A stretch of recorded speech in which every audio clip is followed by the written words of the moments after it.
Tollywood অভিনেত্রী শ্রাবন্তী চট্টোপাধ্যায় সম্প্রতি এক সাক্ষাৎকারে তার নতুন চলচ্চিত্র দেবী চৌধুরানী এবং ব্যক্তিগত জীবন নিয়ে খোলামেলা কথা বলেছেন।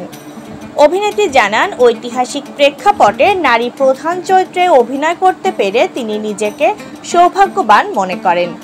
শ্রাবন্তী ভারতীয় গণমাধ্যমকে দেওয়া এক সাক্ষাৎকারে বলেন, নিজেকে খুব লাকি মনে হয়েছিল। সচরাচর তো মহিলা কেন্দ্রিক সিনেমায় কম হয়, সেখানে এইরকম একটা চরিত্র অফারটা পেয়ে খুব এক্সাইটেড হয়েছিলাম। অভিনেত্রীর ভাষ্যে, ঐতিহাসিক ঘটনাক্রমের অবলম্বনে এখন দাঁড়িয়ে সিনেমা তৈরি করা ও সেখানে দেবী চৌধুরানী হিসেবে কাজের সুযোগ সত্যিই নিজেকে ভাগ্যবতী বলেই মনে হয়েছিল।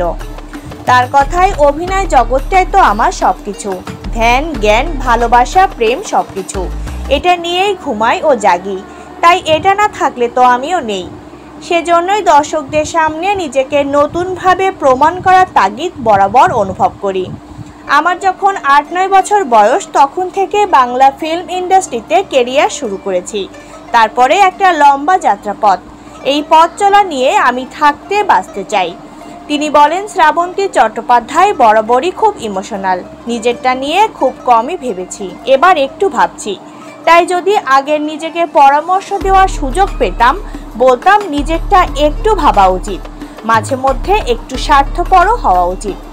শেষে বলেন, তবে পাস্ট ইজ হিস্ট্রি, কারণ যেটা হয়ে গেছে সেটা টাইমলাইনে ফিরে গিয়ে বিষয়গুলো বদলাতে পারবো না। সেজন্য আমি আর অতীতকে কখনো বর্তমানে নিয়ে আসি না। আমার কাছে প্রেজেন্টই সব থেকে বেশি গুরুত্বপূর্ণ।